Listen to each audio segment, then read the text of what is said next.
સંચલમ હિ મના કૃષ્ણ ચંચલ હિ મન કૃષ્ણ સંચલમ હિ મના કૃષ્ણ ચંચલ હિ મન કૃષ્ણ પ્રમાતિ બલવદ્દઢમ પ્રમાતિ બલવદ્દઢમ પ્રમાતિ બલવદ્દઢમ પ્રમાતિ બલવદ્દઢમ સંચલમ હિ મના કૃષ્ણ પ્રમાતિ બલવદ્દઢમ ચંચલ હિ મન કૃષ્ણ પ્રમાતિ બલવદ્દઢમ તસ્યાહમ નિગ્રહમ મન્યે તસ્યાહં નિગ્રહં મન્યે તસ્યાહમ નિગ્રહમ મન્યે તસ્યાહં નિગ્રહં મન્યે વાયોરીવ સુદુષ્કુરમ વાયોરીવ સુદુષ્કરમ વાયોરીવ સુદુષ્કરમ વાયોરીવ સુદુષ્કરમ તસ્યાહમ નિગ્રહમ મન્યે વાયોરીવ સુદુષ્કરમ તસ્યાહં નિગ્રહં મન્યે વાયોરીવ સુદુષ્કરમ સંચલમ હિ મના કૃષ્ણ પ્રમાતિ બલવદ્દઢમ તસ્યાહમ નિગ્રહમ મન્યે વાયોરીવ સુદુષ્કરમ ચંચલ હિ મન કૃષ્ણ પ્રમાતિ બલવદ્દઢમ તસ્યાહં નિગ્રહં મન્યે વાયોરીવ સુદુષ્કરમ 33-34 સાથે અર્જુન ઉવાચ યોયં યોગસ્ત્વયા પ્રોક્ત સામ્યેન મધુસૂદન એતસ્યાહં ન પશ્યામિ સંચલત્વા સ્થિतं સ્થિરં સંચલં હિ મના કૃષ્ણ પ્રમાતિ બલવદ્દઢમ તસ્યાહમ નિગ્રહમ મન્યે વાયોરીવ સુદુષ્કરમ વાયોરીવ સુદુષ્કરમ હરિ ઓમ વસુતમ દેવં કંસચાનૂરમર્દન દેવકી પરમાનંદમ કૃષ્ણં વંદે જગદ્ગુરુ ગુરુર્બ્રહ્મા ગુરુર્વિષ્ણુ ગુરુદેવો મહેશ્વર ગુરુ સાક્ષાત પરબ્રહ્મ તસ્મૈ શ્રી ગુરુવે નમઃ નારાયણં નમસ્કૃત્ય નરં ચૈવ નરોત્તમં દેવી સરસ્વતી વ્યાસં તતો જયમુદીરયે તતો જયમુદીરયે.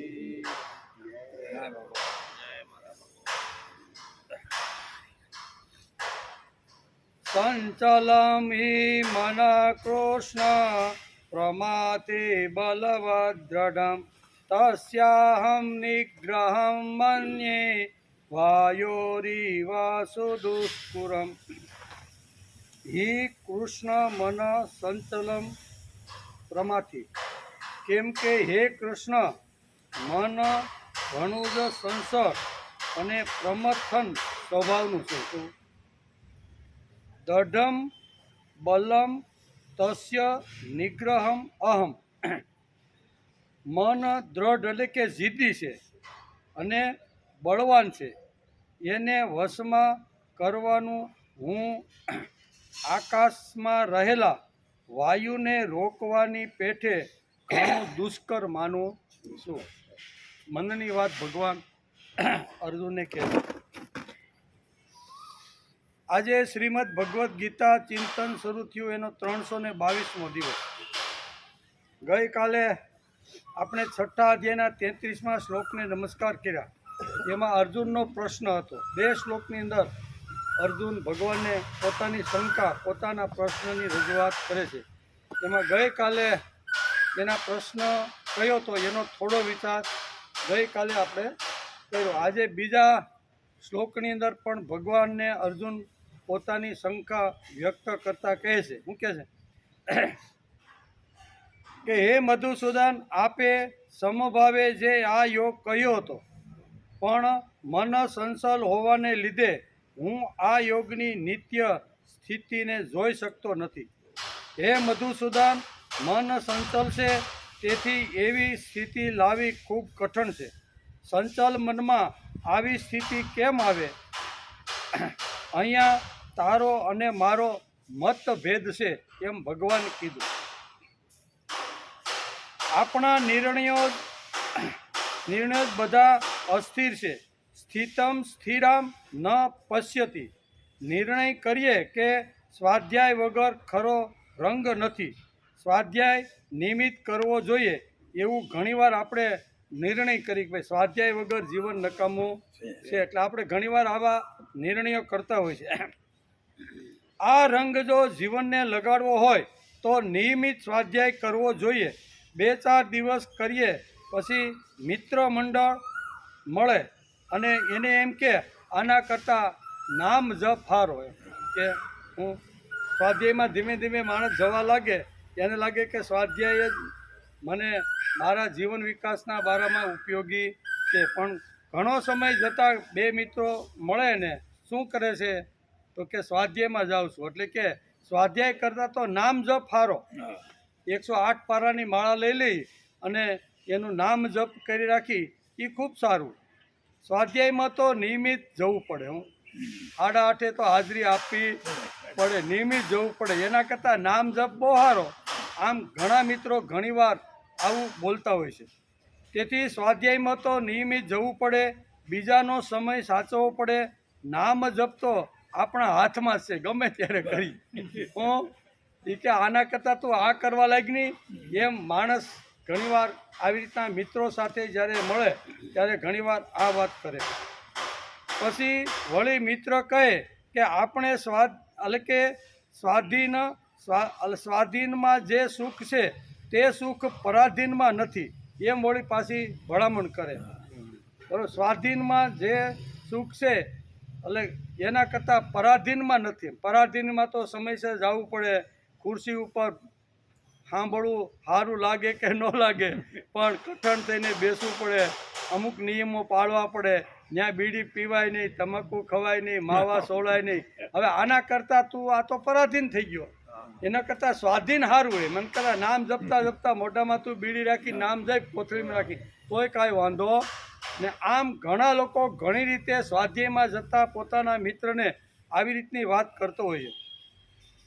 પરાધીનમાં તો દુઃખ છે. એમાં તો દુઃખ છે, શાંતિથી 2 કલાક બેહવું પડે, કાંઈ વચ્ચે વાત ન થાય. એટલે પરાધીનમાં તો દુઃખ છે. કંઈ કામ આવે તો છોડીને જવાતું નથી, બધું છોડીને 2 કલાક સ્વાધ્યાયમાં બેસવું પડે. આ બહુ અઘરું છે. એના કરતાં તું નામ જપ કરી. આમ ઘણીવાર મિત્ર કહે. તેથી નામ સ્મરણ હોય તો રાત્રે સૂતા સૂતા પણ કરી શકાય. આમ મિત્રની વાતથી આપણે બદલાય જઈએ, પછી આવતા બંધ થઈ જાય કે વાત તારી વાત તો સાચી છે. ત્યાં તો બધું સંયમ જાળવવો પડે, નિયમ જાળવવા પડે, અમુક રીતે બેસવું પડે, અમુક વાણીનું આવી રીતનો સંયમ રાખવો, આ બધું કરવું. એના કરતાં હાલ કાંઈ વાંધો નહીં, આવતીકાલથી વડલા એટલે નહીં જાવ એમ. બાકડા પર બેસી નામસ્મરણ ચાલતું હોય ત્યાં વળી ત્રીજો આવે. પહેલાં એ તો આમ કહી દીધું, ત્યાં વળી ત્રીજો એનો મિત્ર આવે અને કહે કે નામ સ્મરણ કરી કરતાં જંગલમાં આવે, નાળિયેરની અંદર થોડુંક ખાવાનું કીડીઓને ભરી દે અને પછી 50-60 નાળિયેર લઈને જંગલમાં નાખી આવી. એટલે એના કરતાં નામ જપ કરવો ને, સ્વાધ્યાયમાં જવું ને, એના કરતાં આ હારા મારું કામ છે. કે તારી વાત બહુ હાસી હો. એટલે નામ જપ મૂકવું પડતું અને બોય કોઈ કહે એટલે એના ભેગો ગાડીમાં બેસી અને નીકળી જાય. ચોથો વળી આવે એ કે આ બધી ટક કરવી બરાબર, એના કરતાં વરામાં એકાદી વાર આપણે વનમાં જઈ, જંગલમાં જઈ, જે લોકોને કપડાં નથી ને એને કપડાં આપી આવી કે આના કરતાં એ સારું. આમ કહેવાનો અર્થ કે માણસનું મન ક્યારેય સ્થિર રહી શકતું નથી. સ્થિર મનને અસ્થિર કરવાનો ઘણા લોકો ઘણી રીતે પ્રયત્ન કરે છે, પણ માણસનું મન જો દ્રઢ હોય ને તો માણસને કોઈ હલાવી શકતું નથી, એમ અહીં કહે છે. તેથી ચોથો આવે ને કહે કે ગરીબોને મદદ કરો, કોઈ સ્કૂલમાં જઈને બાળકોને ભોજન કરાવો. આ સાંભળીને માણસને લાગે કે વાત સાચી છે. આમ કરતાં કરતાં બધી વાતો સાંભળે, બદલતો જાય, હું સ્વાધ્યાય છોડતો જાય, નામ જપ ઉપર આવતો જાય, પછી નાળિયેરમાં ઘણું ખાવાનું લઈને કીડિયારું પૂરતો જાય. આવું બધું ધીમે ધીમે થાય અને પછી કોઈ આવીને એમ કે આના કરતાં ગરીબોને મદદ કરવી ખૂબ સારી છે. તો આ ત્રણેય વસ્તુ છૂટી જાય ને પાછો એમાં લાગી જાય. તેથી ચોથો આવે અને કહે કે ગરીબોને મદદ કરો, કોઈ સ્કૂલમાં જઈને બાળકોને ભોજન કરાવો. આ સાંભળીને માણસને લાગે કે વાત સાચી છે. જનતા એ જ જનાર્દન છે. પાછું શું કે જનતા એ જ ભગવાન છે, એમ કે જન સેવા એ જ પ્રભુ સેવા છે, તેની પાછળ ચાલવા લાગીએ. આમ આપણી સ્થિતિ કોઈ દિવસ સ્થિર રહેતી નથી. ભગવાનને એમ કહેવાનું છે. અહીંયા અર્જુનનો જે પ્રશ્ન હતો ને એ ખૂબ જ યોગ્ય અને બરોબર હતો. માનવ જાતનું એણે અહીંયા આખું ડેમોન્સ્ટ્રેશન કર્યું છે. અર્જુનનો કદાચ આ પ્રશ્ન નહીં હોય, પણ માનવ જાતની અંદર આ પ્રશ્ન આવે કે નહીં. ઘડીક આ સારું લાગે, ઘડીક પેલું સારું લાગે, એની બુદ્ધિ કોઈ દિવસ સ્થિર નહીં. ઘડીક આ પકડે, ઘડીક ઓલું પકડે. એટલે અહીંયા અર્જુને કીધું છે કે ભગવાન તમે કહો છો એ વાત બરોબર છે, પણ માણસનું મન એવું સંચલ છે, ઘડીક આ સારું લાગે, ઘડીક તે સારું લાગે. એટલે આમ દોડતો દોડતો માણસ ફરતો રહેલો છે. આમ આપણી સ્થિતિ સ્થિર થતી નથી, કોઈ ઠેકાણે આપણે મક્કમ નથી. જે જીવન આટલા અસ્થિર પાયા ઉપર ઊભું હોય તે જીવનમાં નિત્ય સર્વગતમ સ્થાણું ચલમ સનાતન, એમ ભગવાને આ શ્લોકની અંદર કીધું છે. આમ ગીતાકાર બહુ સ્પષ્ટતા કરીને સમજાવે છે. આવા સ્થિર રૂપ ભગવાન સુધી પહોંચવાની હિંમત રાખવી, કાં તો ભગવત રૂપ મેળવવું, કાં તો ભગવાન થવું, આ વાતો અશક્ય લાગે છે. અને તેથી પ્રશ્ન અર્જુન ભગવાનને પૂછી કાઢે છે કે ભગવાન આ બધી વાતો મને ખૂબ જ અશક્ય લાગે છે. અને તેથી જ 6થા અધ્યાયના 34મા શ્લોકમાં બીજા શ્લોકમાં બીજો પ્રશ્ન, બીજી શંકા ભગવાનની સામે રજૂ કરે. શું કરે છે?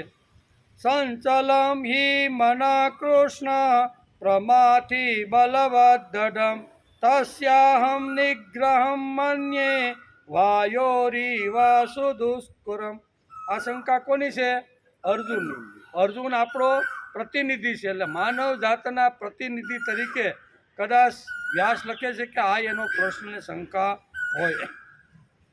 કેમ કે હે શ્રી કૃષ્ણ, મન બહુ સંચલ છે, પ્રમથન સ્વભાવનું અત્યંત દ્રઢ અને બળવાન છે. આથી તેને વશમાં કરવાનું હું વાયુને જેમ રોકવાની જે અગવડ પડે છે તેવી જ અગવડ મનને સ્થિર કરવાની અગવડ પડે છે. તેથી વાયુની સાથે મનને સરખાવવામાં આવ્યું છે. મન કેવું છે? તો કે વાયુને જેમ અટકાવી શકાતો નથી એમ સંચળ મનને અટકાવી શકાતું નથી. ઘણું દુષ્કર છે, ઘણું આવી રીતનું સંચળ છે. અર્જુનની મનોભૂમિકા અસ્થિર છે. સંચલમ હિ મના કૃષ્ણ, એમ પ્રથમ આ લીટીમાં કહ્યું છે.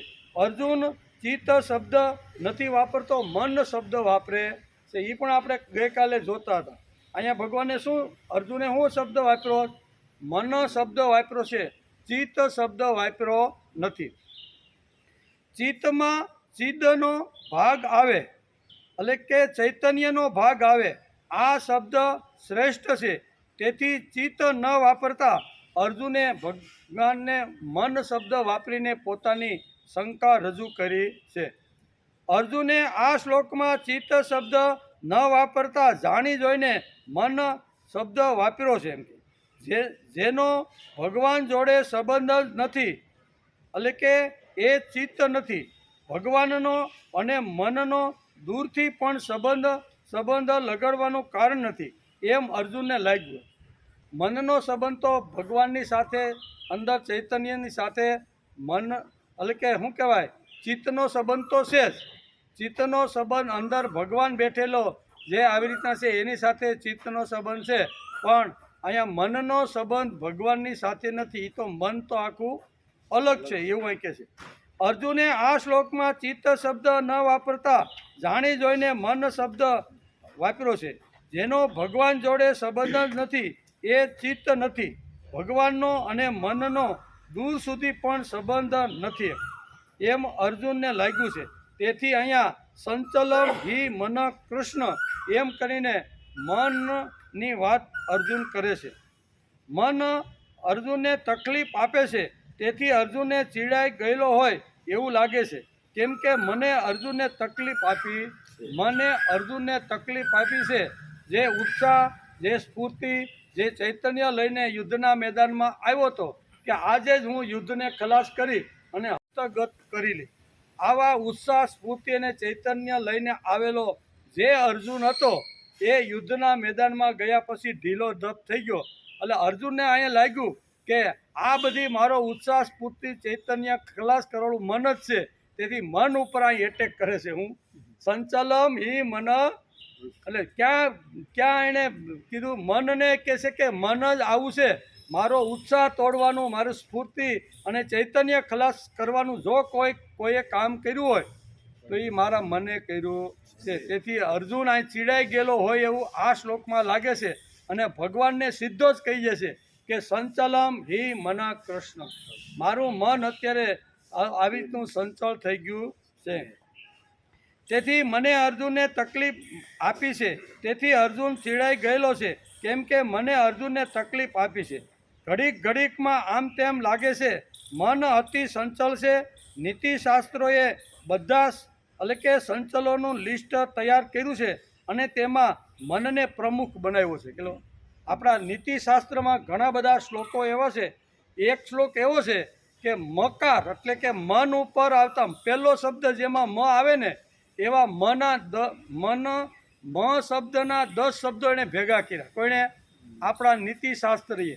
અને એ 10 શબ્દો કેવા છે તો કે મનને સંચળ કરે એવા છે. એ 10 શબ્દો એકઠા કરી અને એના પ્રમુખ જે બધા છે ને શબ્દો, એના પ્રમુખ એને મનને બનાવી કે મન આ બધા જે 9 બાકીના જે છે ને એ 9 પ્રમુખ કોણ છે? મન. તેથી મનનો ઉલ્લેખ અર્જુન આ શ્લોકની અંદર કરે છે. તેથી ઘડીકમાં આમ તેમ ભાગે છે. મન અતિ સંચળ છે. નીતિશાસ્ત્રકારોએ બધા સંચલોનું લિસ્ટ તૈયાર કર્યું છે અને તેમાં મનને પ્રમુખ બનાવ્યો છે. આ 10 મ ક્યાં છે? મ ઉપર જ બધા નામ આવે, બરાબર? મન ઉપર જ બધા નામ આવતા રહેશે. એ બધાય સંચળ છે. આ 10 કેવા છે? સંચળ. 10 સંચળ રહેલા આવા આપણા શાસ્ત્રકારોએ ભેગા કરીને એક શ્લોક બનાવ્યો છે, બરાબર? એ શ્લોક કેવો છે? મનો મધુ કરો મેઘો, આ બધા સંચળ છે. કેવા? મનો મધુ કરો મેઘો, માનિની મદનો મરુત, મા મદા મર્કટો મત્સ્યો, મકારા 10 સંચલમ. મકારા 10 સંચલમ. આ 10 કેવા છે? સંચળ છે. કોઈ જગ્યાએ આ 10 સ્થિર રહી શકતા નથી. અને એમાં પ્રથમ નામ કોનું છે? મનનું. મન એનો લીડર છે, મન એનો પ્રમુખ છે. બાકીના 9નું એ કયા છે?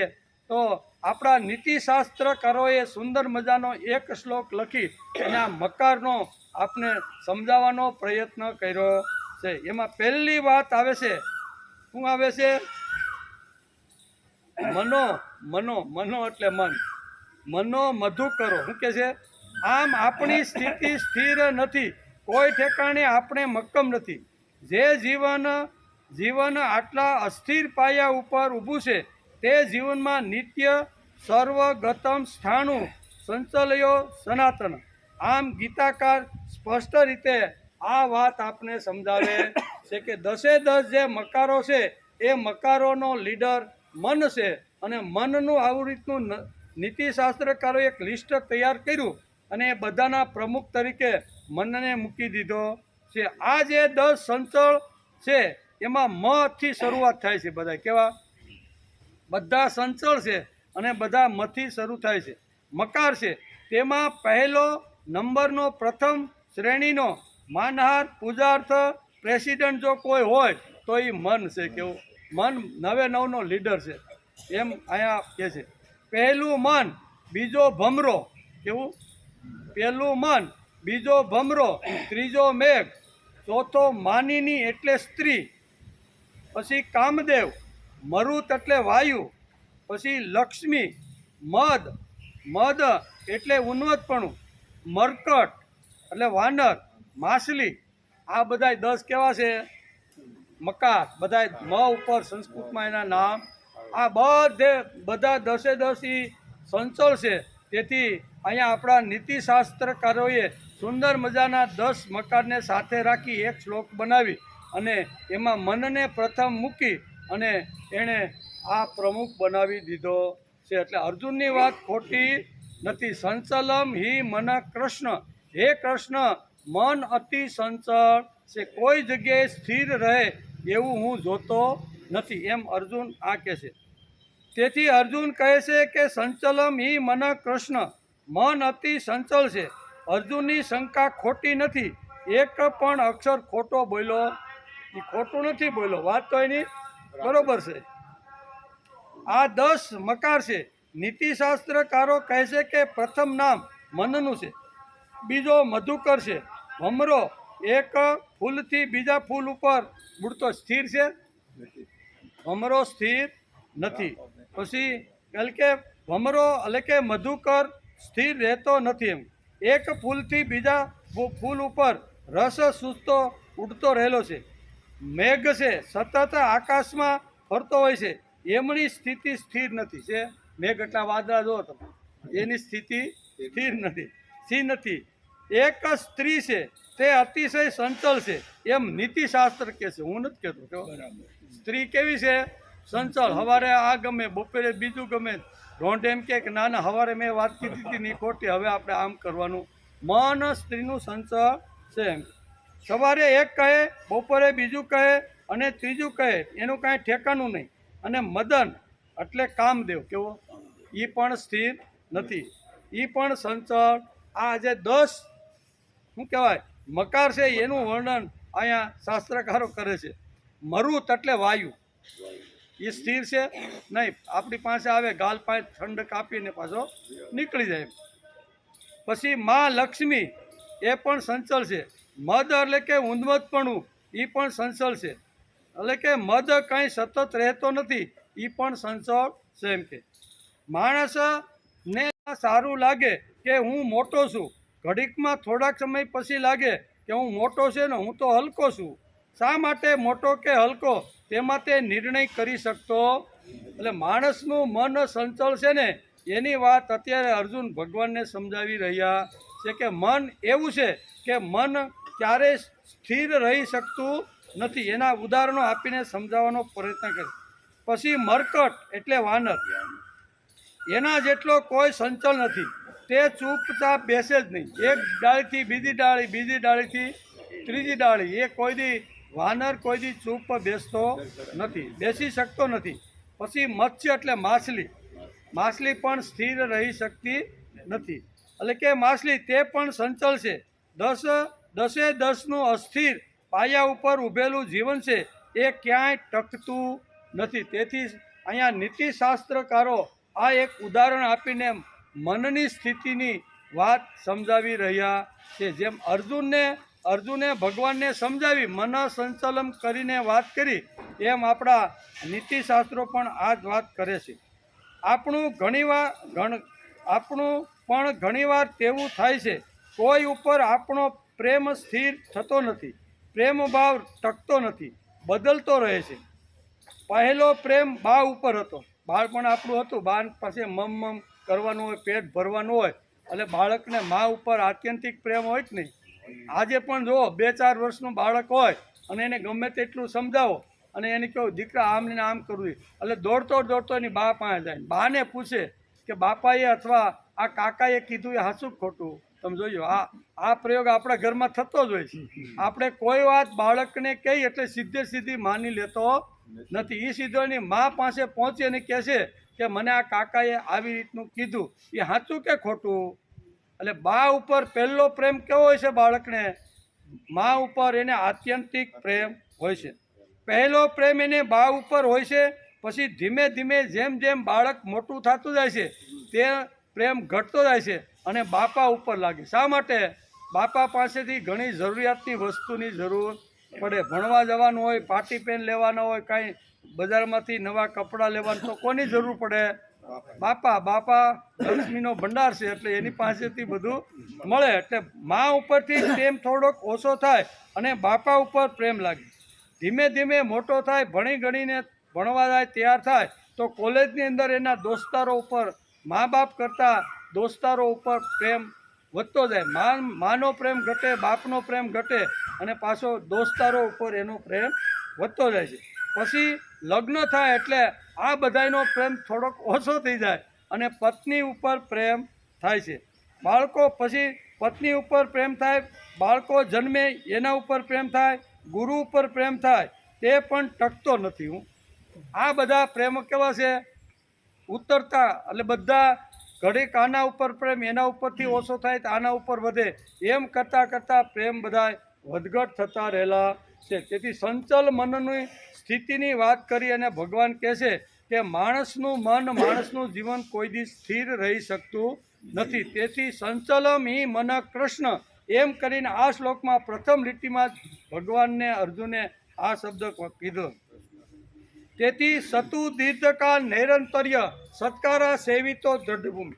લાંબા કાળ સુધી કોઈના ઉપર પ્રેમ માણસનો ટકતો નથી. અને જો ટકી જાય લાંબા કાળ સુધી તો સમજવાનું કે આ મહાન આત્મા છે. આ મહાન આત્માનો અંત સમય સુધી પણ એનો ભગવાન ઉપર, ગુરુ ઉપર, ઋષિઓ ઉપર, સંતો ઉપર, મા બાપ ઉપરનો પ્રેમ એનો ઘટ્યો નથી. એટલે સમજવાનું કે આ જીવ વિકસિત થતો રહેલો છે. તેથી એકેય ઉપર લાંબા સમય સુધી પ્રેમ ભાવ રહેતો નથી, સ્થિર રહેતો નથી. તેથી અર્જુનનો પ્રશ્ન પહેલો સંચલમ હિ મન કૃષ્ણ. આ પ્રશ્ન કાંઈ ખોટો નથી. આ શંકા કાંઈ એણે ખોટી શંકા વ્યક્ત કરી નથી. માનવ મનની સ્થિતિ કેવી છે એનું આખું ડેમોન્સ્ટ્રેશન અર્જુને ભગવાનની સામે રજૂ કર્યું છે. અર્જુનના મનમાં કદાચ આ નહીં પણ હોય, પણ માનવ જાતને ધ્યાનમાં રાખી અને માનવની જે કાંઈ સમસ્યા છે, માનવની જે કાંઈ અગવડ છે, માનવના જે કાંઈ પ્રશ્નો છે ને એ બધા પ્રશ્નોને સામે રાખીને સંચલમ હિ મન કૃષ્ણ કરી અને અહીંયા રજૂઆત કરી છે. તેથી શાસ્ત્રકારો ઉપર પ્રેમ ભાવ સ્થિર નહીં એટલે કે શાસ્ત્રો ઉપર પ્રેમ ભાવ સ્થિર નહીં, ધ્યેય ટકતું નથી, ભગવાન દેખાતો નથી, ત્યારે માણસનું જીવન ક્યાં આધારે ટકે?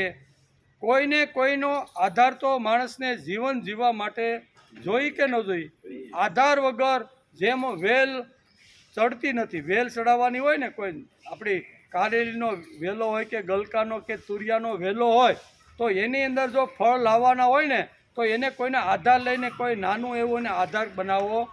આધાર વગર આ વેલો જેમ ચડતો નથી, આધાર વગર અહીં કહે છે ને કે આધાર વગર જેમ વેલો ચડતો નથી તેમ મારે 80-100 વર્ષ સુધી જીવવાનું છે તો મારે આધાર કોનો રાખવાનો?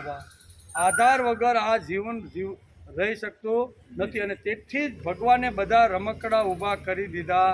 કામ છે, ક્રોધ છે, મોહ છે, માયા છે, મત્સર છે, ગમવું ન ગમવું, પરિવાર, સમાજ, આ બધા રમકડા ઊભા કર્યા. એનું કારણ શું છે કે આ બધાના આધારે આપણે હસતા રમતા કિલોલ કરતાં કરતાં આપણા 100 વર્ષ સુધી પસાર કરી શકીએ છીએ.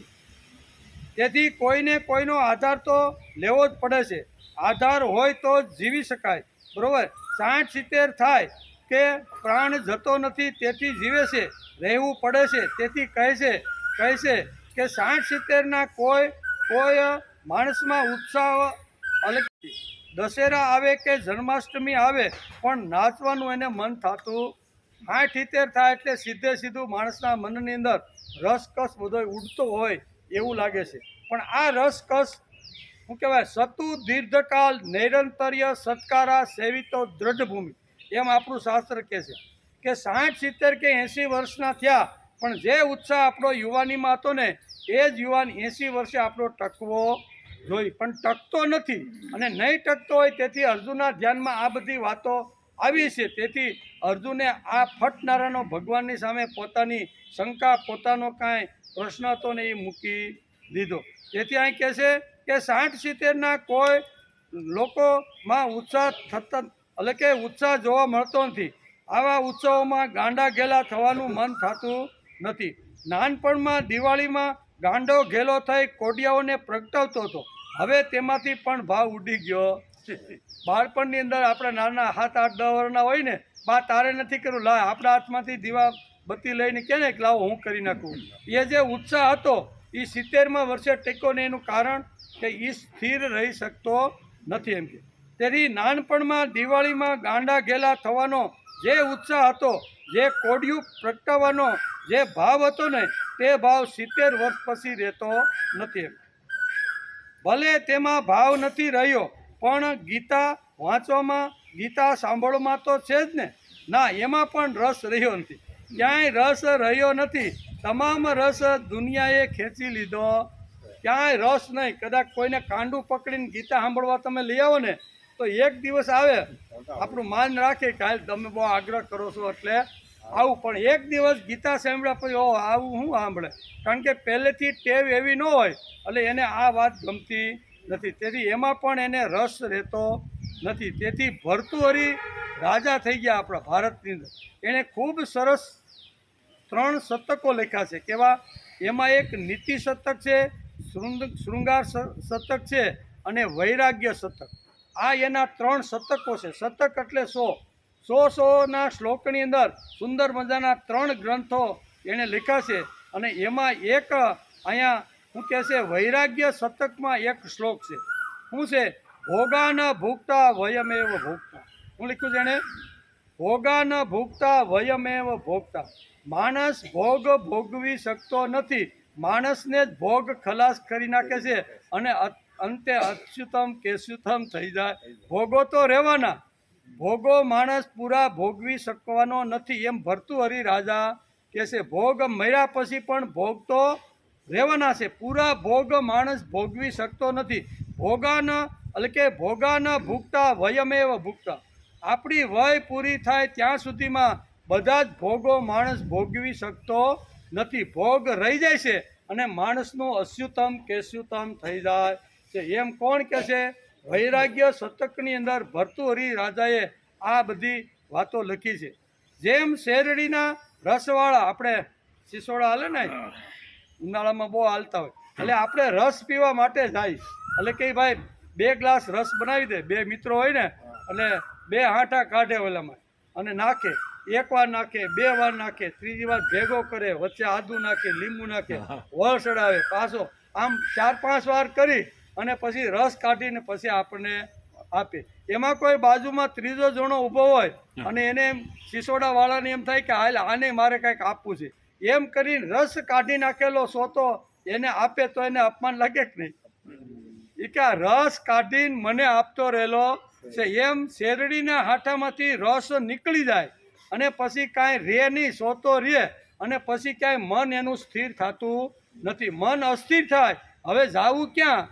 ઘરની અંદર તો રહેવાય નહીં. પોતા મારવાના હોય, ઘણું મોટું કામ હોય, બાળકોને તૈયાર કરી અને સ્કૂલે મોકલવાના હોય, ટિફિનના ડબરા બનાવવાના હોય, એટલે બાપો તો ઘરમાં પોહાય નહીં. જાવું ક્યાં? એટલે હળવેકથી ઘરમાં લાકડી લઈને બારો નીકળે. બારો લઈને નીકળે કે જાવું ક્યાં? તો કે હાલો ને ત્યાં કથા વાર્તા હાલતી હોય ને ત્યાં જઈને બેહીએ અથવા મંદિરે જઈને બે. ભગવાન કે એ રસ કસ જેને નીકળી ગયો છે ને એવો આવી નવાઈ બેઠો છે. આને મારે શું કરવો?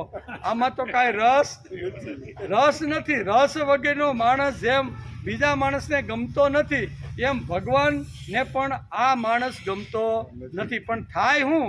ગયા વગર છૂટકો નથી. ક્યાં જઈને બેસે? તો કે કથામાં. 7 દિવસ હવે કથામાં જઈને બેસવાનું. એની અંદર જે વેદ વ્યાસે જે સિદ્ધાંતો કીધા છે, જે વ્યાસપીઠ ઉપર બેસીને મારા જે કાંઈ સરસ વાતો કહે છે ને, એમાં તો એનું બિલકુલ ધ્યાન હોય. ખાલી સમય પાસ કરવાનો. ઉનાળો છે, સરસ મજાની ખુરશી છે, માથે તો હવે સિસ્ટમ આવી ગઈ છે ફુવારાની, એટલે ગરમી પણ લાગે. પંખા હોય, માથે ફુવારા હાલતા હોય, એટલે 3 કલાક આપણે ત્યાં શાંતિ મળશે. પણ આ રસકસ કાઢેલો માણસ છે કેવો? એની માથે ગમે તેટલું એની અંદર અભિષેક કરો ને પણ એની અંદર એ ઉતરતું નથી. તેથી શેરડીના રસ કાઢેલા સોતા જેમ આપણને ગમતા નથી એમ ભગવાનને પણ આ ગમતું. તેથી યુવાનીની અંદર જો કાંઈક કરેલું હોય ને તો જ એ વૃદ્ધાવસ્થામાં સારી રીતે જીવી શકે ને સારી રીતે આ બધું કરી શકે. અમારે એક બાપા અહીં બેઠા છે, એ કે નાનપણમાં અમે ખેતીવાડી કરતા ને ત્યારે એક મહારાજ હતા ને ગુરુ, એની પાસે અમે રોજ ગીતા સાંભળવા જતા. એ યુવાનીમાં ગીતા એણે સાંભળી છે અને એ ગીતા સરસ એને સમજવા મળી. તેથી અહીંયા આવીને સ્થિત કે ભાઈ હજી ગીતામાં વધારે ભગવાને શું કીધું છે. એ ઉત્સુકતા ક્યારે લાગે કે યુવાનીમાં જો કાંઈક ગીતા કોઈની પાસેથી સાંભળી હોય તો ભલે નહીં એક પૈસો ઊંચો ને એક પૈસો નીચો પાણી વાળતા વાળતા, પણ અમારા મહારાજ બહુ સારા છે, વાડીઓમાં રહેશે, કોઈની પાસે કાંઈ લેતા નથી, ગીતા ઉપર સારી વાત કરે છે. અમે એ કામ કરતાં કરતાં યુવાનીની અંદર આ બધું અમે સાંભળતા હતા. તેથી જ અહીંયા 70 વર્ષ પછી પણ આ વૃદ્ધાવસ્થામાં ગીતા સાંભળવાનું મન થાય કે નહીં? નકર થાય ને. આ સિદ્ધાંત પાકો. પાણી ટાઈમ થઈ ગયો. ભગવદ્ ગીતા અધ્યાય 6 એમાં અર્જુનના 2 શ્લોકમાં પ્રશ્ન છે કે સંચલમ હિ મન કૃષ્ણ, કે મન સંચળ છે એને રોકવું, વાયુને રોકવા બરોબર. એમ વાત કરીને ભગવાનની સામે પોતાની શંકા રજૂ કરે છે, એનો વિચાર હાલે છે. એટલે યુવાનીમાં જો કાંઈ ભક્તિ કરી હોય, યુવાનીમાં જો કોઈ સારા કામ કર્યા હોય તો જ એ વૃદ્ધત્વને સારામાં સારું દીપ આવી શકે છે. તેથી આવા માણસો 65-70 વર્ષના તેના જીવનમાં કંઈક વિનાશ નથી. એનું કારણ કે યુવાનીમાં એણે કાંઈ કર્યું નથી. તેથી શેરડીના સોતાની જેમ ગમે ત્યાં રખડતો ભટકતો કિંમત વગરનો થઈ જાય છે. તેથી કોઈ જ એવા મહાભાગ્યશાળી જીવો હોય છે કે જેમાં 70-80 વર્ષે પણ વિનાશ જોવા મળે. એકદમ સ્ફૂર્તિ, ઉત્સાહ, ચૈતન્ય 70-80 વર્ષની ઉંમરે પણ જોવા મળે. એનું કારણ કે યુવાનીમાં ઘણું બધું સારું કામ એણે કરેલું હોય છે. એમ કે પ્રભુ પાસે માગવાનું હોય તો જીવંત પર્યંત કોઈ ઠેકાણે ક્ષુદ્ર વાતોમાં, હલકી વાતોમાં વિનાશ ન રહેતા અલૌકિક વાતો ભગવાન પાસે માગવાનો પ્રયત્ન કરવો. ક્ષુદ્ર વાતોમાં નહીં, ક્ષુદ્ર વિચારોમાં નહીં, ક્ષુદ્ર સંગમાં નહીં, પણ ક્યાં ભગવાન પાસે માગવાનું હોય તો આવી રીતે માગો કે જ્યાંથી મને દિવ્ય અને તેજસ્વી વાતો મને મળે અને જેનાથી મારી વિનાશ ટકે. તેથી શાસ્ત્રકારો લખે છે શ્રદ્ધા મેઘા યશ પ્રજ્ઞા. બહુ સરસ લખ્યું. હું લખ્યું શ્રદ્ધા મેઘા યશ પ્રજ્ઞા વિદ્યા બુદ્ધિ પ્રિયમ બલમ આયુષ્યમ તેજ આરોગ્યમ દેહી મે યાવહાનમ. તમારે જો આપવાનું જ હોય તો આ બધી વાતો તમે અમારા જીવનમાં આપો. અગ્નિ પાસે માગવાનું હોય તો પહેલી શ્રદ્ધા માગવાની કે જે મને 60-70 વર્ષ સુધી વિનાશ આપે. કેવી? જ્યાં સુધી અંતિમ શ્વાસ મારો ચાલતો હોય ત્યાં સુધી મને વિનાશ આપે એવી વાત માગવાની હોય તો શ્રદ્ધાની છે. અને શ્રદ્ધા ભગવાન પાસે માગવાની. વર્ષે એટલે કે 60-70 વર્ષે વિનાશ, ઉત્સાહ, સ્ફૂર્તિ અને ચૈતન્ય આપે એવી વિનાશ ભગવાન પાસે માગવાની કે જે તુષ્યંતી ચ રમંતી ચ. 100 વર્ષ સુધી હસતા રમતા જીવી શકું એવી શ્રદ્ધા ભગવાનની પાસે માગવાની. મન સંચળ છે તેમ પ્રમાથીની છે એટલે ઇન્દ્રિયોમાં ક્ષોભ નિર્માણ કરે છે, અરાજકતા ઊભી કરે છે. એને અહીંયા ગીતાકારે પ્રમાથી શબ્દ વાપર્યો છે. અર્જુને કેવો શબ્દ વાપર્યો? પ્રમાથી. એટલે ઇન્દ્રિયોમાં ક્ષોભ નિર્માણ કરે છે અને અરાજકતા ફેલાવે છે. કેવી? એટલે અહીંયા અર્જુને અહીંયા આ શ્લોકની અંદર એક પ્રમાથીની શબ્દ વાપર્યો છે. ઇન્દ્રિયો તોફાની થાય, ઇન્દ્રિયો બધાની સત્તા ઉડાવી દે. આ બધી મનની શિખામણ છે. 5 જ્ઞાનેન્દ્રિય અને 5 કર્મેન્દ્રિય જે છે ને એ ઘણીવાર તોફાની થાય છે. અને એ તોફાની થાય એટલે એ સત્તા ઉડાવી જાય. એનું કારણ મૂળ કારણ એનું મન છે. એ મન આવી રીતનો એનો લીડર છે અને એ લીડરને લીધે 5 જ્ઞાનેન્દ્રિય અને 5 કર્મેન્દ્રિય ઉપર સત્તા જમાવીને આ મન બેઠું છે. તેથી તોફાની એટલે કે ઇન્દ્રિયો તોફાની થાય, ઇન્દ્રિયો બધાની સત્તા ઉડાવી દે આ બધી મનની શિખામણ છે. મન એક એવું પ્રભાવશાળી વ્યાખ્યાન આપે કે બધી ઇન્દ્રિયો ખેંચાઈને ત્યાં જવા લાગે.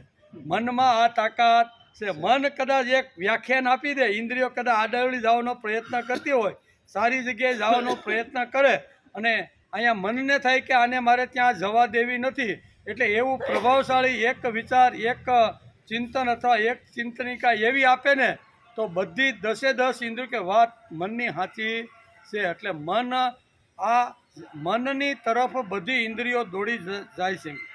તેથી મન એક એવું પ્રભાવશાળી વ્યાખ્યાન આપે કે બધી ઇન્દ્રિયો ખેંચાઈને ત્યાં જતી રહે છે. સત્યવતીને જોતા જ સંતનુના મનમાં અરાજકતા ઊભી થઈ. આની પહેલાં પણ આ વાત આવી હતી બરાબર, કે સત્યવતીને જોતા જ રાજા સંતનુનું મન એના તરફ આકર્ષાયું. અરાજકતા ફેલાઈ. કેવી? નકર એ સાત્વિક રાજા હતો. અહીંયા આપણા શાસ્ત્રકારો મહાભારતની અંદર લખે કે સંતનું રાજા એક પ્રામાણિક અને એક સાત્વિક રાજા હતો, પણ સત્યવતીને જોયા પછી એનું મન અરાજક કરતા બની ગયું. શા માટે? આકર્ષણ થયું એમ કે. તેથી કહે છે મન એક પ્રભાવશાળી છે. સત્યવતીને જોતા જ સંતનું રાજાનું મન અરાજકતા થયું. સંતનું રાજા સાત્વિક હતો અને રાવણ રાજસ હતો. સત્યવતીને જોઈ અને સંતનું અરાજક બન્યો. એવી રીતે સીતાને જોઈ અને રાવણ પણ અરાજક બને છે. એક દિવસ રાવણે તો બાંધ્યા હતા, એટલે એનો જે શું કહેવાય, આપણે કહીએ ને કે ધરતી સૂરજ કરતાં રેતી વધારે તપતી હોય, એટલે એનો જે રાવણનો જે રક્ષક હોય ને, એ એક દિવસ આ દેવતાને જ્યાં જેલમાં પૂર્યા હતા ને ત્યાં ગયો. અને દેવતા તો બધા પોતાના, કોઈ નારદ હાથમાં વીણા લઈને સુંદર સંગીત સંભળાવતા હતા, બૃહસ્પતિ આવી રીતનું ગાતા હતા. ઘણી બધી દેવતાઓ પોતપોતાના સવારના પોરની અંદર આ બધી ક્રિયાઓ કરી અને મનને પ્રભાવિત અને પ્રફુલ્લ બનાવવાનો પ્રયત્ન કરતા હતા. એવે સમયે આ રાવણનો જે સંત્રી, શું કહેવાય, રાવણનો જે હા, એ ત્યાં આવ્યો, પ્રધાન આવ્યો, અને બધાને કે હે દેવતાઓ, આ તમારું શું નાટક હાલે, બંધ કરો એ કે. ઓલા દેવતાઓ વિચાર કરે છે કે હવે 3 કાવડિયાનો કોડીનો માણસ બરોબર, અને આ અમને અમે જે ભક્તિ કરી છે અહીંયા, શું કહેવાય, નારદ કે હું વીણા બજાવું છું એના બાપનું શું થાય, આવું બધું અંદર થવા લાગ્યું. પણ હવે આ તો રાવણનો ભાઈ દરબાર, રાવણનો રાજ, એટલે કે ભાઈ તમારું આ બધા વીણા બંધ કરો, ગાવાનું બંધ કરો, આ બધું હું તમે લઈને બેઠા છો. એટલે દેવતાઓ 2 હાથ જોડીને કહે કે ભાઈ, ભલે શું કહેવાય, સૂરજ કરતાં વધારે રેતી તપતી હોય, પણ 2 હાથ જોડો ને, એટલે અંદરની વાત બધી કહી દે, સમજા. એટલે આ દેવતાઓએ કીધું કે ભાઈ તમે આવા કેમ અકળાઈ ગયા કે અમે આ સારું કામ કરી છે, વાજિંત્ર કરી, વગાડી, ભક્તિ કરી, અને તમને એમાં શું અગવડ થઈ? આમ હળવેકથી દેવતાઓએ બધાએ આની સ્તુતિ કરી, એના વખાણ કર્યા. એ કે આવું કેમ થાય છે તમને ખબર છે? કે સીતાને જોયા પછી રાવણના મનમાં અરાજકતા ફેલાઈ ગઈ છે કે એકવાર સીતા મને, એટલે કે સીતા મારી રાણી બને, બરાબર, અને મંદોદરી પણ એની સેવા કરતી હોય, આવું મેં ઘણીવાર નક્કી કર્યું છે, પણ અરાજકતા ફેલાઈ ગઈ છે, હું એની પાસે જઈ શકતો નથી. કારણ કે ઋષિઓએ અહીંયા રાવણને શ્રાપ આપ્યો હતો કે આજ પછી કોઈ પર સ્ત્રીને પૂછ્યા વગર, કીધા વગર જો તું હાથ ઝાલીશ ને તો તું બળીને ભસ્મ. ત્યાર પછી રાવણ કોઈ સ્ત્રીને આવી રીતે, અને એમાં એટલે કહે છે કે ભાઈ રાવણ આજે અસ્ત વ્યસ્ત થઈ ગયો છે, એને ઊંઘ આવતી નથી, પથારીમાં પડખા ફેરી રાખે છે. એટલે મને ઓર્ડર આપ્યો એ કે આ બધા દેવતાઓને કહેજો તમારા વાજિંત્ર બંધ કરે. પણ એ કે આમ હોય, એ કે સીતાને જોયા પછી એના મનની અંદર અરાજકતા ફેલાઈ ગઈ. જેમ સંતનુને સત્યવતી જોયા પછી અરાજકતા ફેલાઈ ગઈ, એવી રીતે આ બધી જે ઇન્દ્રિયો છે ને, એને મને એક સરસ મજાનું ભબકાદાર પ્રવચન આપ્યું, એટલે બધી જ ઇન્દ્રિયો એના તરફ ખેંચાઈ ગઈ છે. તેથી આ વાત છે.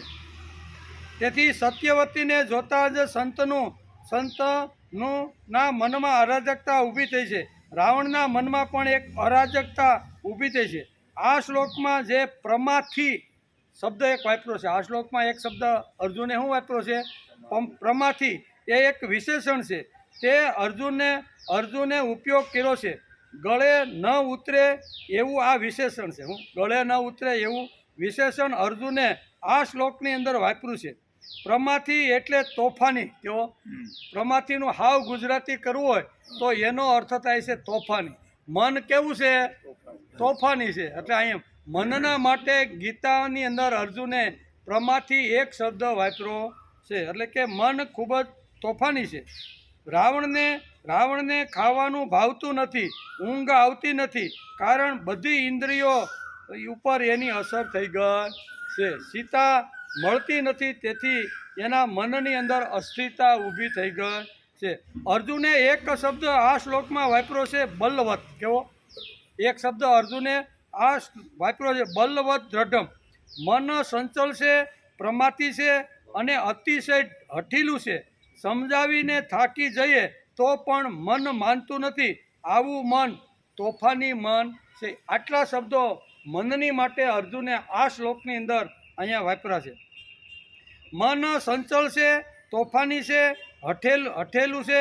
આ ત્રણ મહાન ગુણો તેની પાસે હોવાથી તસ્યાહમ મન વાયોરીવમ સ દુષ્કુરમ.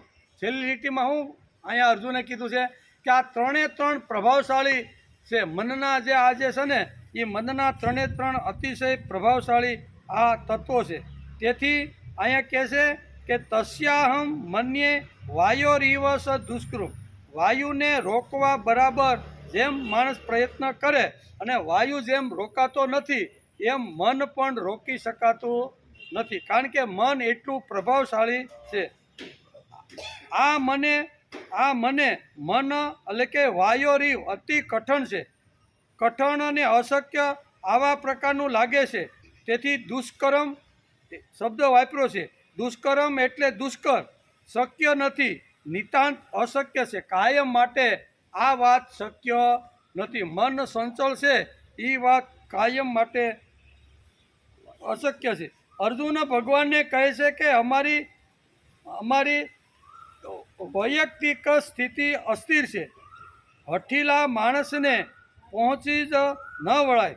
બધું સાંભળે પણ ત્યાંનું ત્યાં જ. હઠીલો માણસ હોય એને ગમે તેટલું સંભળાવો, સાંભળી લે બધું, પણ પાછો હતો ત્યાંને ત્યાં જ રહે. એમ કે હઠીલા માણસની જોડે વ્યવહાર સંબંધ કરવો ખૂબ જ મુશ્કેલ છે. આવા મનનો નિગ્રહ કરવો મુશ્કેલ છે. એમ અર્જુન ભગવાન કહે છે કે હઠીલા માણસ સાથે જે વ્યવહાર કરીને જે અગવડ પડે છે ને એટલી જ અગવડ આ સંચલ મન સાથે કરવાથી થાય છે. એટલે મન સંચલ છે એ તો વારંવાર અર્જુન ભગવાનને આ વાત કહે છે. તેથી એનો નિગ્રહ કરવો ઘણો મુશ્કેલ છે. આમ અર્જુને મન ઉપર બહુ મોટું દોષારોપણ કર્યું. મનની ઉપર અર્જુને ખૂબ જ મોટું દોષારોપણ કર્યું છે. એમ આ 34મા શ્લોકની અંદર અર્જુને 2 શ્લોક બોલી અને ભગવાન ઉપર મોટું દોષારોપણ કરી અને મનને કીધું છે કે ભગવાન છે. અર્જુને ભગવાનને સ્પષ્ટ ભાષામાં કહી દીધું કે જ્યાં સુધી આ મનના પનારે છીએ, એટલે કે મનના પનારે અમે હોઈશું ત્યાં સુધી અમારો વિકાસ થવો અશક્ય. મનના પનારે અમે હસ્યું ત્યાં સુધી અમારો વિકાસ થવો અશક્ય છે. આવું મન સંચલ છે. એટલે ખૂબ મોટો આવી રીતનો આરોપ અર્જુને મન ઉપર મૂકી અને ભગવાનને પોતાની શંકા રજૂ કરે કે ભગવાન આવું પ્રભાવશાળી, પ્રમાથી, સંચળ આવા વિશેષણો મન ઉપર લગાડી અને ભગવાનને કહે છે કે ભગવાન આવું છે. હઠીલું પણ છે, અને હઠીલું છે એટલું જ નહીં, એટલું પાવરફુલ છે ને કે ઇન્દ્રિયો કદાચ જો એને સારી વાત તરફ લઈ જવાનો પ્રયત્ન કરે તો મન એકાદું એવું પ્રભાવશાળી પ્રવચન કે ચિંતન ઇન્દ્રિયોને બેહાડીને આપી દે ને એટલે બધી ઇન્દ્રિયો ઢેલી ડબ થઈને મન તરફ વળી જાય. આ મનની તાકાત છે, આ મનની શક્તિ છે, આટલું મન પાવરફુલ છે. તેથી ભગવાન આ હઠીલું મન જ્યાં સુધી અમારા જીવનમાં હોય ત્યાં સુધી અમારો જીવન વિકાસ શક્ય નથી. અમે થોડો પ્રયત્ન કરી તા વળી કોઈ આવીને કે ભાઈ એમાં શું લેવાનું છે, હવે આ અટાણ સુધી કાંઈ કર્યું નહીં, હવે પાકે ઘડે હું કાંઠા ચડવાનું, લાય એક બીડી. હું કે હવે આટલી ઉંમરે તે કાંઈ કર્યું નહીં, 70 વર્ષ સુધી, હવે શું કરવાનું, હવે વડલે જવાને બદલે બે આય એમ કહીને બાક લે તારી પાસે માવો છે તારી પાસે હોય તો તું આપ, નકર લે આ બીડી હું આપું તને. એમ કરી અને ઘણીવાર આ વિકાસ માણસનો અટકતો હોય છે. તેથી અર્જુને ભગવાનને સ્પષ્ટ ભાષામાં કહી દીધું કે આ ભાઈ અશક્ય છે. તમે એમ કહો છો કે મનને આવી રીતનું બનાવવાનો પ્રયત્ન કરવો જોઈએ, પણ આ વાત તો ખૂબ અશક્ય છે. જ્યાં સુધી આ મનના પનારે અમે હોઈશું ત્યાં સુધી અમારો વિકાસ થવો અશક્ય છે. વિકાસ ન થાય તો જવાબદારી અમારી નહીં ભાઈ, કારણ કે મન છે ભાઈ આ બધું. એટલે મન બધું અમને જ્યાં હેરવે ફેરવે લઈ જાય ને આ બધું ત્યાં જતું રહે. તેથી અમારો વિકાસ થાય એટલે કે ન થાય તો જવાબદારી અમારી નહીં. જો સાથ સહકાર લૂલા લંગડાનો હોય તો પગપાળાનો પ્રવાસ કેવી રીતે થઈ શકે, સંઘમાં કેવી રીતે જઈ શકીએ? બધાને કાંઈ ને કાંઈ અગવડ હોય તો એની સાથે જો સંઘમાં જવાનું હોય તો અઘરું પડે કે નહીં? એ પોતાનું જે કરી ન શકતો હોય એ સંઘમાં બીજાનું શું કરી શકવાનો છે? તેથી કે ભાઈ આ સંઘની અંદર જે મન છે ને એ સંઘ કેટલો છે? 11નો. 5 જ્ઞાનેન્દ્રિય, 5 કર્મેન્દ્રિય અને 11મું મન. આ બધાનો સંઘ છે. અને એ બધી કાશીની યાત્રા એટલે ભગવાન તરફ આ બધી ઇન્દ્રિયોને લઈ જવાનો પ્રયત્ન કરે છે. પણ અર્જુન કહે છે કે ભગવાન આ બધો જે પ્રવાસ છે, આ બધી જે યાત્રા છે ને એમાં તો ઘણા લૂલા લંગડા છે. 2-5 કિલોમીટર હાલી એટલે કોઈ કે હું થાકી ગયો, મારી ઇન્દ્રિય કામ કરતી નથી, હવે પગ હાલતા નથી. થોડોક સમય હાલ્યો એટલે કે ભાઈ મારું મન હવે લાગતું નથી. આમ કરીને બધી ખડતી જાય છે. એટલે આ કોઈ દી કાશીના યાત્રા પૂરી કરી શકે નહીં. તેથી આ જ અશક્ય છે. તેથી અહીં દુષ્કુરમ શબ્દ એક ભગવાને અર્જુનને આ શ્લોકમાં વાપર્યો. શું કહેવાય વાપર્યો? દુષ્કુરમ. એટલે એકદમ ન કરી શકાય એટલું ગમે તેટલા પ્રયત્ન કરો પણ જે વસ્તુ જીવનમાં લાવી ન શકાય એને દુષ્કુરમ કહે છે. શું દુષ્કુરમ કહે? શું દુષ્કુરમ તો ખરું, પણ શું દુષ્કર્મ લાગે છે, કઠણ લાગે છે. મન માટે અર્જુને કરેલી વાત યથાર્થ છે. 16 નહીં પણ 17 આનાની વાત અર્જુને ભગવાનની સામે મૂકી દીધી. હું આ 16 આનાની પણ કેટલી 17 આનાની વાત છે કે આવા લૂલા લંગડા સાથે જો પ્રવાસ કરીએ તો અમારો પ્રવાસ કોઈ કાશીની યાત્રા પૂરી કરી શકે નહીં. તેથી હઠીલા તોફાની સંચળ મનને કારણે અમારી વૃત્તિ અસ્થિર છે. ભગવાનને અર્જુન આ આરોપ મૂક્યો છે અથવા એના મનની વાત ભગવાનને કહી દીધી કે હે ભગવાન, હઠીલા એટલે કે મન હઠીલું છે, તોફાની છે, સંચલ છે. આ મનને કારણે અમારી વૃત્તિ અસ્થિર છે અને તેને કારણે અમારો યોગ ઉપર પ્રેમ ટકતો નથી.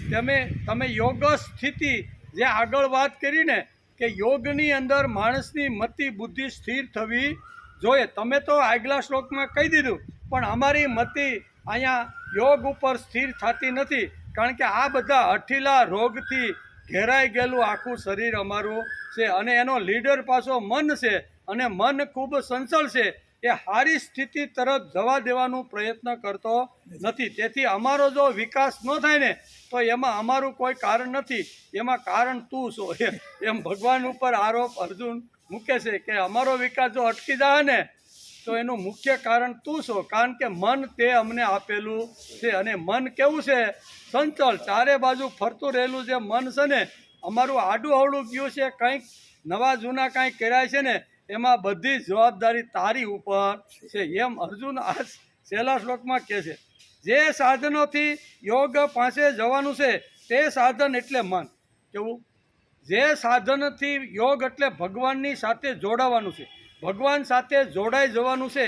એ મુખ્ય સાધન જો કોઈ હોય તો એ મન છે. અને મન છે અને તે મન હઠેલું હોવાથી અમારા હાથમાં રહેતું નથી. તેથી અમારા વિકાસની ઈચ્છા રાખતા હો તો તે વ્યર્થ છે. અમારા વિકાસની જો તમે અપેક્ષા રાખતા હોય ને ભગવાન, તો એ વ્યર્થ છે કે અર્જુનના જીવનમાં વિકાસ થાય તો તમારે એ ભૂલી જવાનો છે. અમારો વિકાસ શક્ય નથી, કારણ કે યાત્રાની અંદર મુખ્ય મન છે અને મન જ આવી હઠીલા રોગથી પીડાય છે તો એ અમને આવા ઠેકાણે કેવી રીતે પહોંચાડી શકે? અર્જુન કહે છે કે છેલ્લે તમે જ જો ઉપાડશો ઉપાડશો અને ત્યાં બેસાડશો તો જ આ શક્ય છે. બાકી સંચલમ હિ મતે પોતાનો મત, પોતાનું અહીંયા જે કાંઈ શંકા છે ને એ શંકા અર્જુને અહીંયા 2 શ્લોકની અંદર ભગવાનની સામે મૂકી દીધી છે. હવે જે કાંઈ કરીએ એ જવાબદારી તમારી છે, કારણ કે મન તમે આપ્યું છે અને અધ્યાત્મના માર્ગની અંદર મન મુખ્ય છે. એ મુખ્ય જે મન છે ને એ સંચળ છે. તેથી અમારા વિકાસની આડે કોઈ જો આવતું હોય ને તો એ મન આવે છે, અને મન આવે છે, મન તો તમે જ ઊભું કર્યું છે. એટલે અમે કાંઈ આડાહવળા કાંઈ થાય ને એમાં જવાબદારી તમારી છે. પણ અર્જુન આ ભગવાન ઉપર જવાબદારી ફેંકવા માટે તૈયાર થઈ ગયો છે, પણ ભગવાન તો એના બાપ છે. કેવા? અર્જુન ઉપર ગમે તેમ કરી આડીહવળી કરીને જવાબદારી અર્જુન જો ઠોકાઈ બહાડવા માગતો હોય તો ભગવાન તો એના ગુરુ છે, અને એ કોઈ દી ગાંઠે ખરા? એણે પણ પછી અહીંયા 2 શ્લોકની અંદર અર્જુનની જે કાંઈ વ્યથા હતી, જે કાંઈ પ્રશ્નો હતા, જે કાંઈ આરોપ હતા ને એ 2 શ્લોકની અંદર ભગવાન બહુ સરસ રીતે આ આરોપનું અહીંયા સુંદર મજાનો એને જવાબ આપી દે છે. તેથી નહીંતર અમારાથી તે શક્ય નથી. હવે અર્જુનનો આ પ્રશ્નનો જવાબ ભગવાન 35 અને 36 એ 2 શ્લોકમાં આપે છે. વર્ગમાં પહેલી બેન્ચ ઉપર બેસતો રહેલો જે હોશિયાર વિદ્યાર્થી છે અને એ કંઈક પ્રશ્ન મનમાં આવે અને સામે ઊભેલા ગુરુજીને પૂછે તો ગુરુજીએ એનો જવાબ આપવો પડે કે નહીં? પહેલી જ બેન્ચમાં બેઠો એટલે વાંહેથી પૂછે તો કાંઈ આડોળો આમ તેમ કાંઈ થઈ જાય, પણ આગલી જ બેન્ચમાં બેઠેલો વિદ્યાર્થી હોશિયાર છે અને એના મનમાં કંઈ પ્રશ્ન આવે અને ગુરુજીને પૂછે કે ગુરુજી આનો જવાબ શું છે, તો ગુરુજીએ જવાબ આપ્યા વગર છૂટકો નથી. તેથી અર્જુન તો પાંડવાનામ ધનંજય પહેલી હારમાં બેઠેલો વિદ્યાર્થી છે, કારણ કે એણે જ કીધું છે કે ભગવાન હું તમારો શિષ્ય બનીને પહેલી હારની અંદર બેસી અને હું તમારા ચરણે આવી ગયો છું. ભગવાનનું શરણ જેણે સ્વીકારી લીધું છે અને ભગવાનને જ કહી દીધું છે કે હું શિષ્ય સ્તેહમ સાધી મામ તામ પ્રપન્યમ. હે ભગવાન, હું તમારો શિષ્ય બનીને તમારા શરણે આવ્યો છું. મારું કલ્યાણ શેમાં છે, મારું શ્રેય કેમાં છે, મારો વિકાસ કેમાં છે ને એ હવે ભગવાન તમે જ નક્કી કરો. આવો પ્રશ્ન કર્યો એટલે ભગવાને જવાબ આપવો પડે કે નહીં? શા માટે? તો કે પાંડવા નામ ધનંજય. ભગવાન પોતે જ બોલી ગયા છે કે પાંડવોની અંદર એ અર્જુન મારી વિભૂતિ છે. મોટા ભાઈ યુધિષ્ઠિર હતા, બરોબર, એને અહીંયા પોતાની વિભૂતિ કીધી નહીં. શક્તિશાળી ભીમ હતો, બરોબર, એને પણ ભગવાને પોતાની વિભૂતિ કીધી. સહદેવ અને નકુળ પણ પાવરફુલ હતા, એને પણ પોતાની વિભૂતિ ન ગણાવતા ભગવાને અર્જુનને પોતાની વિભૂતિ ગણાવી છે. શું ગણાવ્યું? કે પાંડવા નામ ધનંજય. પાંડવોની અંદર ધનંજય એ હું પોતે જ છું. તો કહે છે કે અર્જુન તો પાંડવા નામ ધનંજય અને ઈષ્ટોસી મેં સખા છે. તેથી ભગવાને જવાબ આપ્યા વગર છૂટકો નથી. પેલી હરોળનો વિદ્યાર્થી છે, પ્રશ્ન પૂછી લીધો છે, શંકાઓ ઊભી થઈ છે, કંઈ પૂછતું નથી કે હવે શું કરવાનું. તો આવા સમયે પ્રશ્ન પૂછ્યો છે અને ભગવાને પણ જવાબદારી લઈ લીધી છે, એટલે ભગવાને આ પ્રશ્નનો જવાબ આપ્યા વગર છૂટકો નથી. આપણે પણ ભગવાનને પ્રાર્થના કરશું કે ભગવાન અમારી શંકાની કાળાશ કાઢી નાખો. ભગવાનને પણ કહેવાનું કે ભગવાન અમારા મનમાં કાંઈ શંકાની કાળાશ હોય તો તે કાઢી નાખો. અમારા જીવનમાં અમાસ છે, પૂનમ ઓછા લોકોમાં જોવા મળે છે. અમાસ તો મોટા ભાગના ઘણા લોકોમાં જોવા મળે, પણ પૂનમ તો ક્યાંક મહાપુરુષોની અંદર આપણે જોવા મળે છે. તેથી દરેક જગ્યાએ શંકાનું અંધારું છવાઈ ગયેલું છે. 20મી સદીમાં ભક્તિ શક્ય લાગતી જ નથી. તેવે વખતે ભગવાન આપણા બધાના સંશયો દૂર કરવા માટે આ 2 શ્લોકની અંદર અર્જુનને જવાબ આપે છે. કે 2 શ્લોકની અંદર ભગવાન આજે કળયુગની અંદર અહીં કહે છે ને કે ભક્તિ એટલે કે ભક્તિ શક્ય લાગતી જ નથી. કળયુગ એવો છે કે ભક્તિ શક્ય, બીજું બધું કરી, નાના મોટા કામ કરી, તીર્થયાત્રામાં જઈ, પછી આવી રીતનો પુરુષોત્તમ મહિનો આવે તો નાવા ધોવાનું, બધી પવિત્ર નદીઓ, પવિત્ર દર્શન કરવા માટે જાય, પણ ભક્તિ કોઈને કરવી. જવાનું ગમે, 5-5 હજાર રૂપિયા આપીને 3 દિવસમાં એસીમાં તમે ફરવા જાઓ, બધા લોકો સાથે હરવા ફરવાની, ખાવા પીવામાં, નવો પ્રદેશ જોવાની મજા તો આવે, પણ એ માણસને તમે એમ કહો કે ભાઈ 5-10 મિનિટ રોજ તું ભક્તિ કરવા ભગવાનની સામે, એ હાલું અઘરું છે. તમે કહેતા હોય તો 5,000 રૂપિયા એ અને 2,000 બીજા ખર્ચાના, કહેતા હોય તો 7,000 રૂપિયા આપી દઈ, પણ આ તમે રહેવા દો. પણ આ અમને ફાવતું નથી. એટલે અહીં કહે છે કે 20મી સદીમાં ભક્તિ શક્ય લાગતી જ નથી, કોઈ એવી લાગતી જ નથી.